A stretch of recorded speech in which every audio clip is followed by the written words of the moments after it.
You're listening to Montreal Now with Aaron Rand and Natasha Hall on CJAD 800. Good evening, Dan Delmar and Sarah DeHay in for Aaron and Natasha. That sound means it's time for James Mennie of the Montreal Gazette. Hello, sir. Hello, Dan. Hello, Sarah. So, Barbenheimer weekend, James. Which side are you on? What?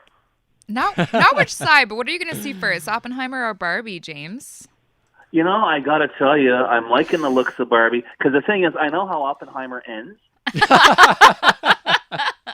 Not well. You know, I'm sorry, but that's the thing.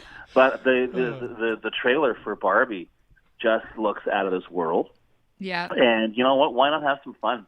Yeah. Which is not exactly the same thing you can say about Oppenheimer, although that, too, is just getting praised to the skies. So, yeah. I was wondering where James would land on that, but I was not expecting that one. Speaking of large disasters and internal combustion, the PQ and the Liberals are in the same boat. You're talking about Jean Talon here, that by-election. Well, but here, be careful here, because you're only using one half of my T's there, Dan. Because the PQ and the Liberals are in the same boat, but the PQ knows how to row.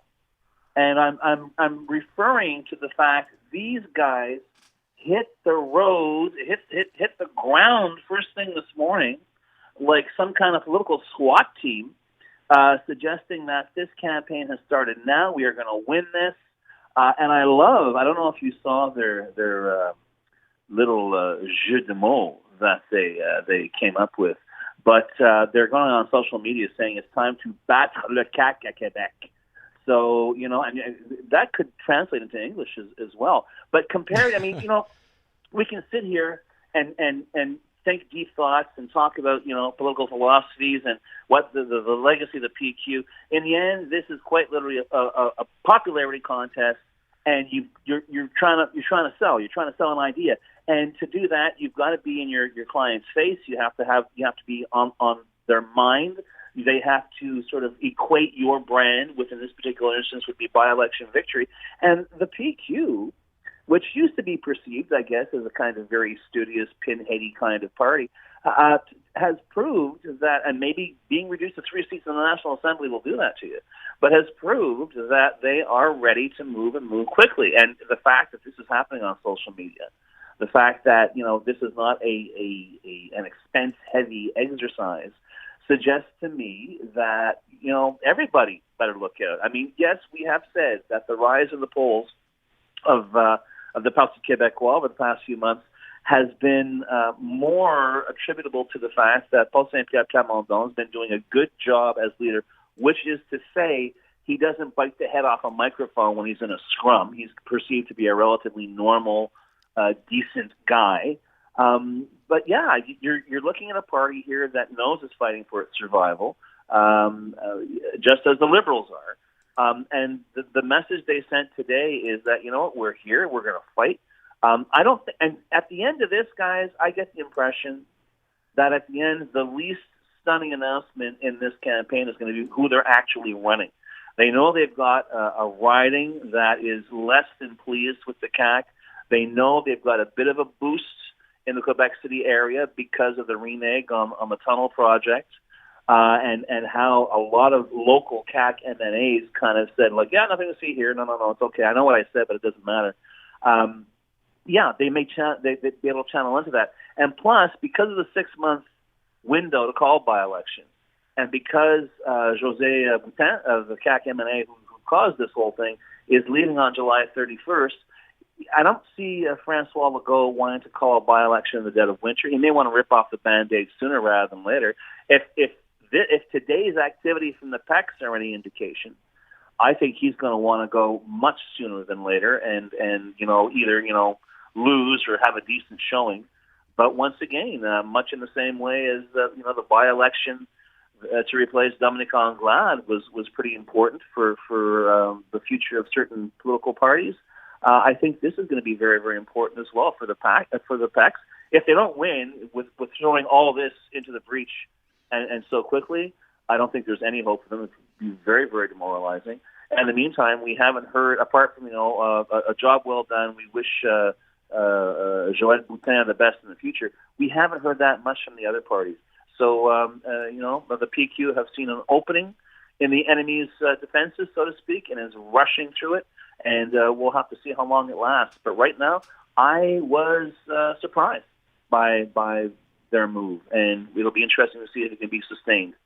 I want to talk about this column in the Gazette that was posted today by Antoine Zion Charest. He's Jean Charest's son, and he's trying to define Quebec's new political divide. So he says the old one was federalist separatist. True. The new one, he says, is liberal authoritarian. Now, I would describe this argument, James, in all fairness to our friends on the other side of the spectrum, as misleading. I don't think it's a credible argument. I think it's borderline propaganda from someone who seems uncomfortable to acknowledge that the reality in modern political science is that on those spectrums, it's actually liberalism and nationalism. But he doesn't want to say nationalism, does he? Because they're liberal nationalists, and that doesn't make any sense, right? So I see this young man struggling with his own political identity, while the party, the Liberals, struggle with theirs, because they don't seem to understand that you can't be a liberal and a nationalist at the same time. Well, at least in the version that you and I and most of our listeners grew up with. I mean, who knows? Perhaps they're silenced in the wake of the announcement of the by-election in Jean Talon is because they have decided to go into some kind of political chrysalysis, and eventually this big red redefined butterfly is going to emerge. I got the impression, though, Dan, that what Monsieur Dion Charest was trying to do was perhaps change the vernacular. Because let's face it, usually François Legault is referred to as a populist politician. That has a certain negative ring to it in this day and age. He certainly calls himself a nationalist. I don't see a big difference between François Legault's nationalism at the moment, remaining inside of Canada, and Robert Bourassa's very pragmatic federalism. But I think what he wants to do is set up the idea, and there is some basis to it, Dan, that when you look at Bill 96 and Bill 21, this is a political party that likes to ram things through, which, my words, not his, but my description, they take illegal laws and they put them through and they hide behind the will of the majority that they seem to have interpreted. I think he's really going to try, and he does mention the Federalist Separatist split is still there, but it's not as obvious anymore. I got the impression from this piece, there's two things. One, I think he wants to, how can I put it? I'm not saying he's going to run for the leadership yet, but I think he wants his name to be more closely associated with the Liberal Party.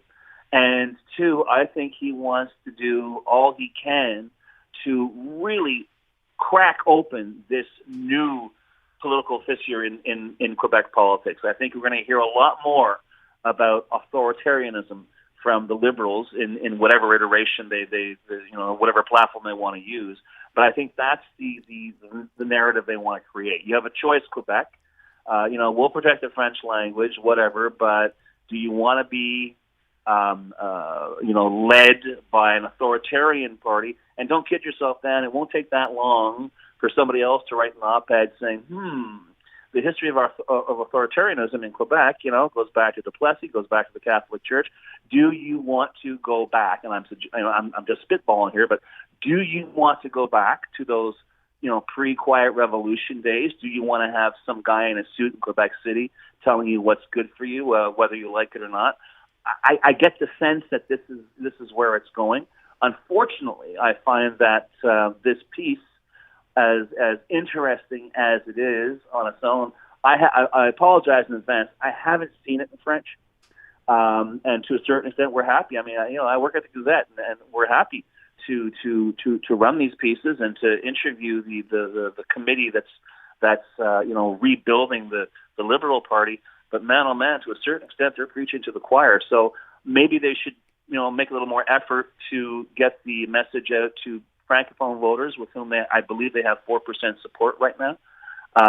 But yeah, I think we're seeing an attempt on the part of the Liberals, before they do anything else, to change the narrative, to disentangle themselves, if you will, from the legacy of the 50-year-old schism between federalism and separatism in Quebec. Thanks very much, James. Talk to you tomorrow.